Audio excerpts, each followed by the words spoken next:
aujourd'hui dans un nouveau projet, un gros projet qui va nous faire passer pas mal de temps ensemble. Donc c'est un nouvel album que je vais essayer de faire au long cours avec vous. Donc évidemment les parties les plus longues où je tourne une feuille dans 3000 sens avant de savoir comment je la colle, je couperai tout ça. Je vais essayer de vous garder l'essentiel pour que vous compreniez le montage de l'album.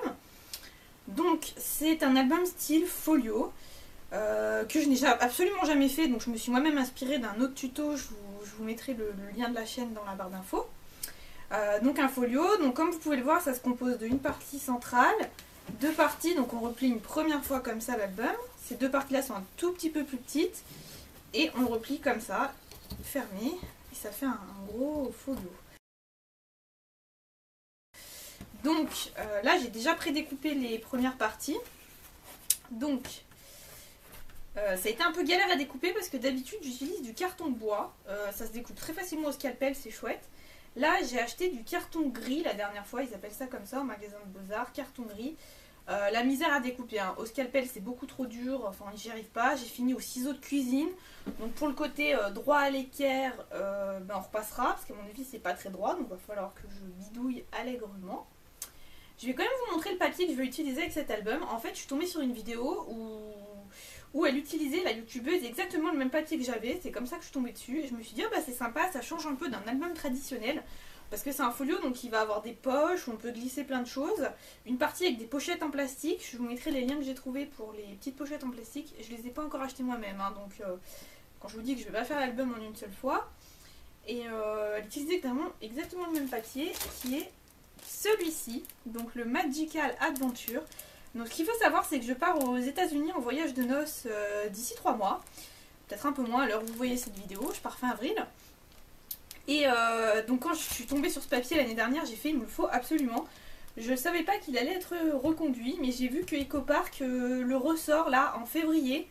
Ils ont un petit peu changé le nom, c'est Magic and quelque chose, mais grosso modo c'est les mêmes couleurs, à peu près les mêmes motifs. Donc si vous ne trouvez pas cette collection, j'essaierai de vous mettre le lien de la nouvelle qui sort là en février et c'est globalement à peu près la même chose. D'ailleurs moi s'il me manque du papier ça sera parfait parce que je vais pas avoir de problème pour en retrouver du coup. Donc je vais faire un fond d'album tout noir parce que ça me semble bien adapté avec les papiers, ça fera ressortir les couleurs. Et donc je vais te parler de mon voyage et donc on va passer 3 jours à Disneyland en Californie. Donc je me suis dit que ça serait parfait de faire un petit album juste sur cette partie. Parce qu'un album sur tout mon voyage, ça me semble compliqué. Je pense que je ferai un album, mais avec vraiment les meilleures photos. Parce que 3 semaines de road trip aux États-Unis, vous imaginez bien que l'album de Scrap, il serait épais comme ça. Hein. Donc c'est pas possible, mais on va déjà commencer par ça. J'ai un autre projet pour après. Donc là, j'ai tout découpé. Donc pour pas m'embêter, j'ai pris exactement les mesures du tuto que j'ai trouvé. Sachant que ça fait à peu près... un petit peu plus de 22,5 à peu près en hauteur. Et pour la largeur des pages, à peu près 18. Je vous dis à peu près parce que c'est des inches. Donc je vous mettrai les mesures en inches. Si vous n'avez pas les inches, vous faites la conversion, c'est assez simple. Hein. Mais après vous pouvez très bien le faire plus grand, plus petit, comme vous le voulez. Il faudra juste évidemment adapter tout le reste des mesures. Mais je vous dis, c'est grosso modo 22,5 par 18. Sachant que les pages du côté qui se rabattent dessus sont un peu plus petites. Je sais pas pourquoi, mais je pense que ça a une raison si elle les fait plus petites. Donc celle-là ça fait 17 par contre toujours 22,5, hein, un petit peu plus petite en largeur, pas en hauteur. Il faut bien que ce soit droit. Et justement on va avoir un problème, j'y reviendrai après. Parce qu'à mon avis c'est pas très droit chez moi. Déjà vous voyez le truc il n'est pas droit, bref. Alors je vais aller chercher mon papier noir pour recouvrir tout ça. J'ai de l'adhésif, de la recharge d'adhésif, parce qu'évidemment je suis au bout de mon rouleau. Pour aujourd'hui, on va déjà s'occuper de tout recouvrir et tout coller entre elles. Donc je pense que je vais enlever ça. Il faudra que je sois bien à plat, ça sera plus simple. On va enlever une épaisseur. Ça me semble plus simple d'être bien à plat pour cette partie. Il faudra laisser un petit espace et puis bien mettre d'équerre en haut. Je vais utiliser ça pour caler. Bon, ça va être une grande aventure. Je vais utiliser ça, du Trophée 160 grammes. Je trouve que c'est parfait.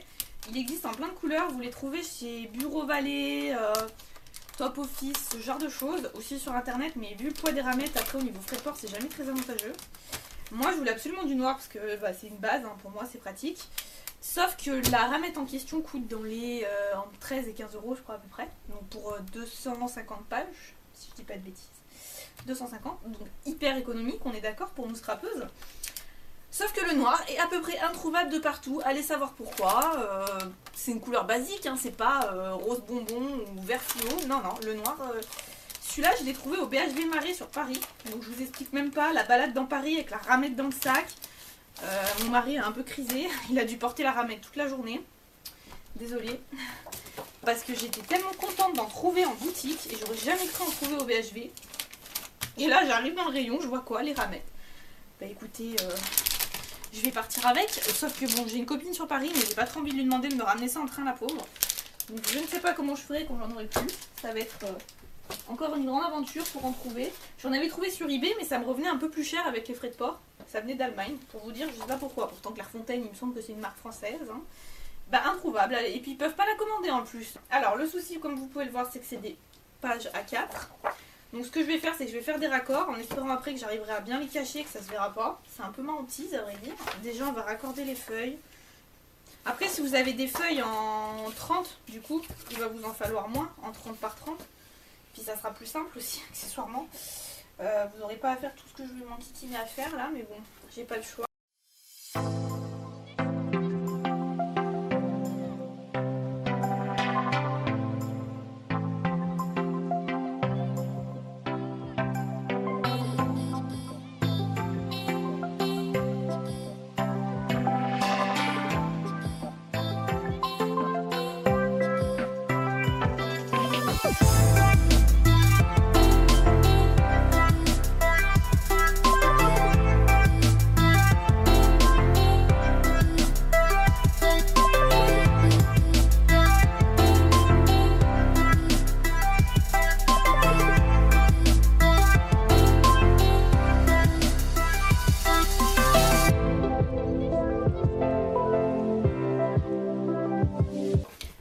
Parfait dans la feuille A4, c'est qu'au niveau de la hauteur, vous voyez, j'ai juste ce qu'il faut là à chaque fois pour pouvoir rabattre sans que ça fasse de problème, donc c'est parfait. Je vais voir à peu près, il m'en manque une là. Ah bah zut, ça commence. Ah. Bon, je les ai mis en vrac, hein, mais non, bah là effectivement il en faut encore au moins deux je dirais, parce que j'ai mis deux. Prochaine craft room. J'essaierai de mettre la silhouette ailleurs pour pas qu'elle me gêne sur le bureau. Parce que de ce côté, vous voyez pas, j'ai la machine à coudre et de ce côté, j'ai la silhouette. Du coup, je suis un peu coincée au milieu.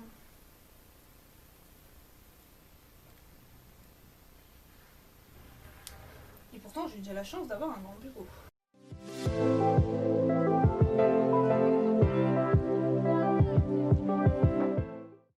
Alors, extérieur, celles qui sont un tout petit peu plus petites. Faut pas se tromper.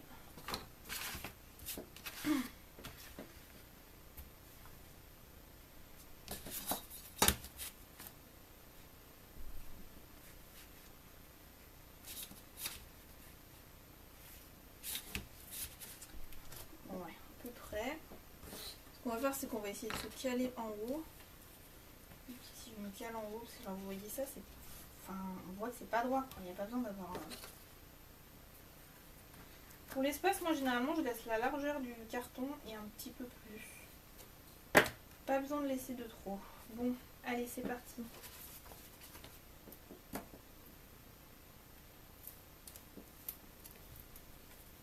Alors, pour les couvertures, on va faire comme ça. J'aime bien le double face parce que ça colle immédiatement, en fait. C'est pas mal.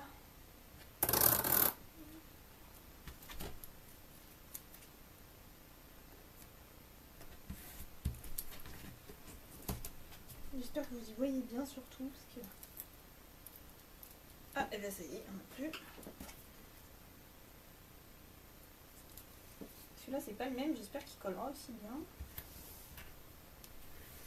toute manière il va falloir que je fasse une commande pour d'autres choses, donc le double face fera partie de la liste. Alors, voyons voir. Bon bah écoutez, mon papier il a l'air de bien pas gondoler, faut pas mettre trop de colle, je pense qu'au milieu je vais coller. Je vais faire double encollage.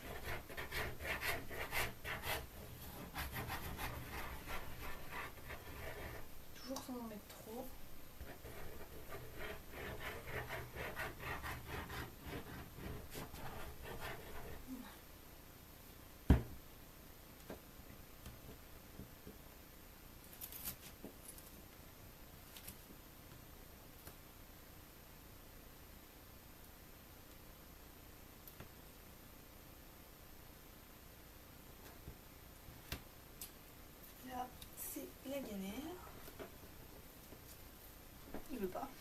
pas envie. Il se décolle très très mal celui-ci.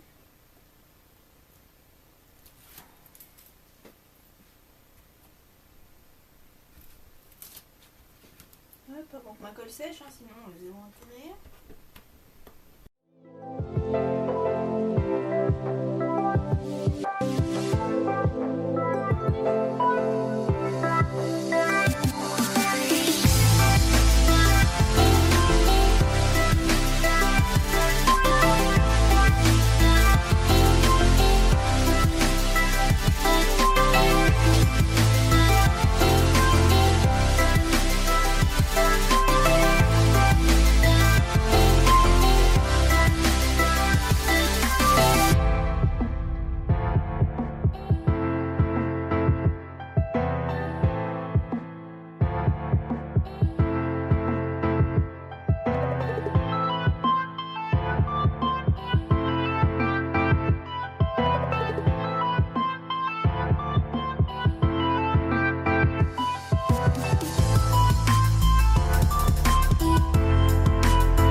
À vue d'œil, je vois que c'est pas droit. Hein.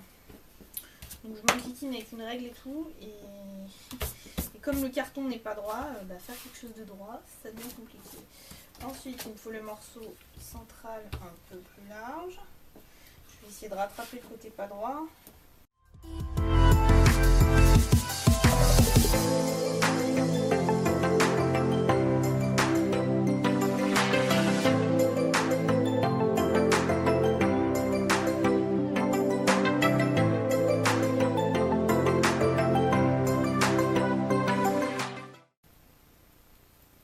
Mais ça c'est parce que c'est pas droit au départ, donc après forcément vous ne pouvez pas avoir un résultat droit si vous partez avec quelque chose de pas droit. Donc on va essayer de rattraper la catastrophe. Je vais mettre un repère visuel qui est lui bien droit. On va glisser un peu moins en bas, un peu plus en haut. Oups. Voilà, donc là c'est la boulette. Voilà, ça colle hein.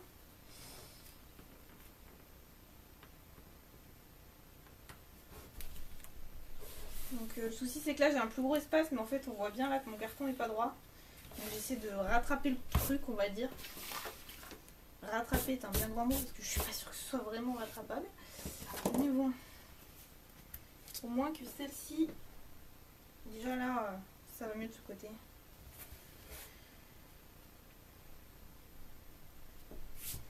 Allez, c'est parti.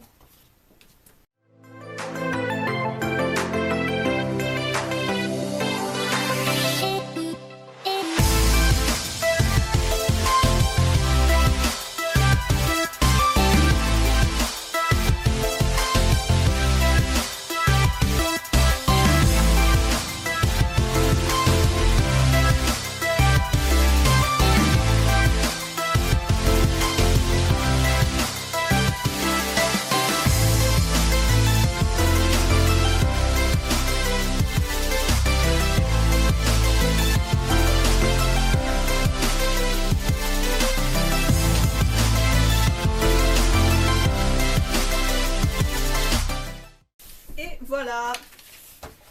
Donc écoutez, pour l'étape 1, c'est bon. Ce que je vais faire, c'est que je vous retrouve tout de suite pour la suite. Alors nous voici de retour avec notre album. Donc ce que j'ai fait, j'ai juste fait une petite découpe dans les angles pour enlever le surplus. Et j'ai positionné le double face parce que le but, ça va être de rabattre et coller. Donc ce que je vais faire, c'est qu'avec un plioir, je vais passer tout le long là en bas pour pré-marquer mon pli. Parce que je vais rajouter un peu de colle ici pour être sûr que tout tienne bien. Mais je vais d'abord pré-marquer, plier une première fois et c'est là qu'il faut. Alors normalement sur un petit album c'est simple. Là c'est un peu plus sportif.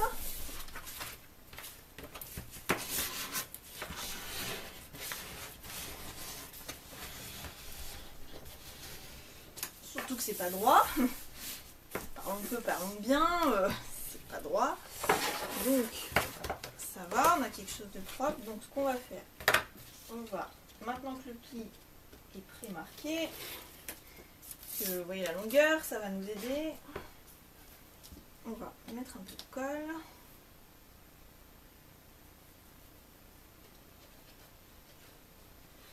Histoire d'être sûr que ça ne bouge pas.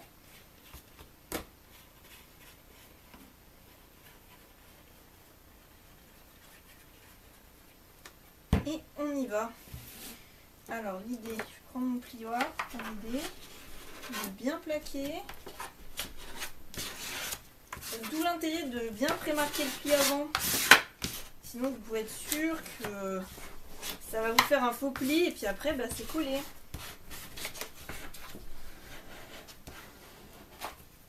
Le premier grand côté, c'est bon. On va tourner notre album. Puis on va faire pareil de ce côté.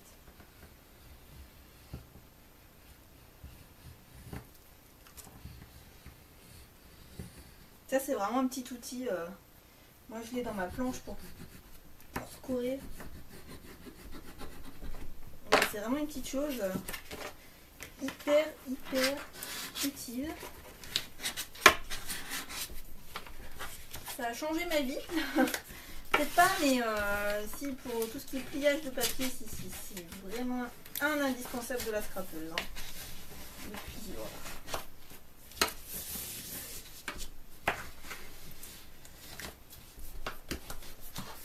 Bon, alors vous voyez que j'ai fait un bord bien plus large que l'autre là.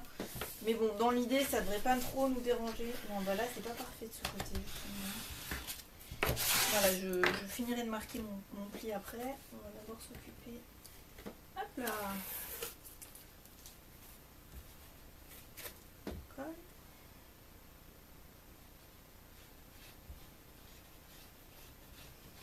Tout va être recouvert ensuite de papier. C'est le but.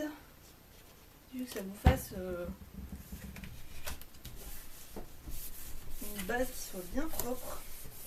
Vous ne voyez pas le carton. Vous voyez là j'ai 2-3 faux plis justement. Bon, je pense que du fait de la longueur de la bête, c'est compliqué de réussir à faire un truc parfaitement parfait. Bon, pas trop mal. Ça aurait pu être pire.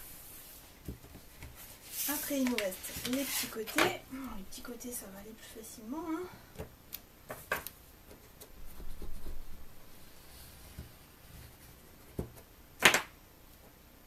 Moi, j'ai du mal à avoir des angles super nets. Ça me fait toujours des petits trucs pas top top. Bon.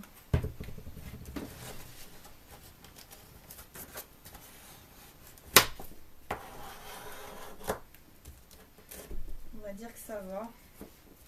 C'est jamais parfait. Alors, je vais recouper un peu parce que ça me plaît pas trop ce truc là qui dépasse là. On va dire qu'après en collant un joli petit dessus, bon.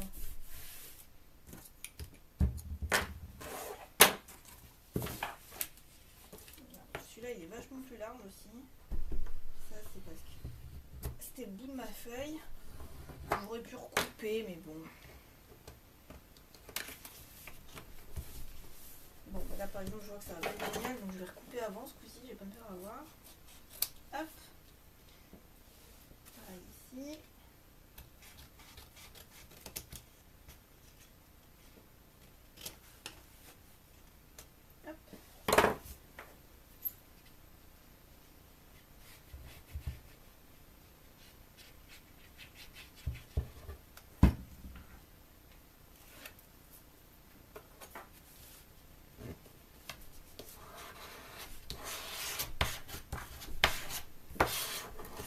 Ok, donc là on est bon. Là franchement j'ai peur de ce que ça va donner, hein, je vous le dis direct. Mais bon, après on va plier pareil les tranches. Et c'est là où on voit si on a bien fait ou pas.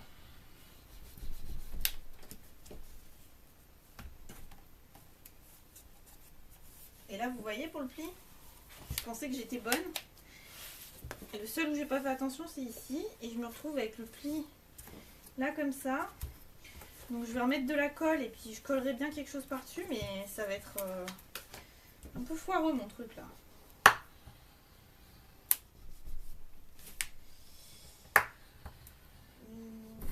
Encore une fois, ce ne sera pas parfait.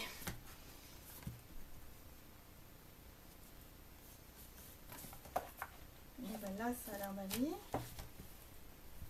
Ce morceau-là, ça a l'air d'aller.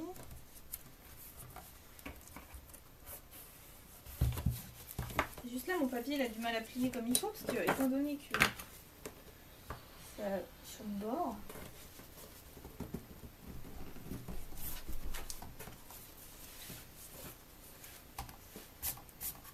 évidemment, après, une fois que ce sera rempli, ça va tenir plus droit.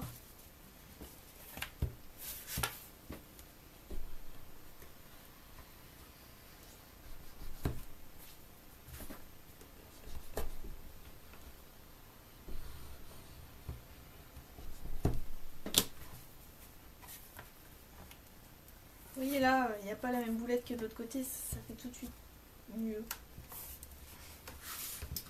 Et bien voilà. Hop. Donc là, on comprend tout de suite mieux la forme de l'album. Ce que je ferai après, c'est que je mettrai des aimants en fait, là et là. Clac, comme ça fermera nickel directement. Alors, étant donné que je partais d'une base pas très droite, je trouve qu'on est pas mal. Donc voilà.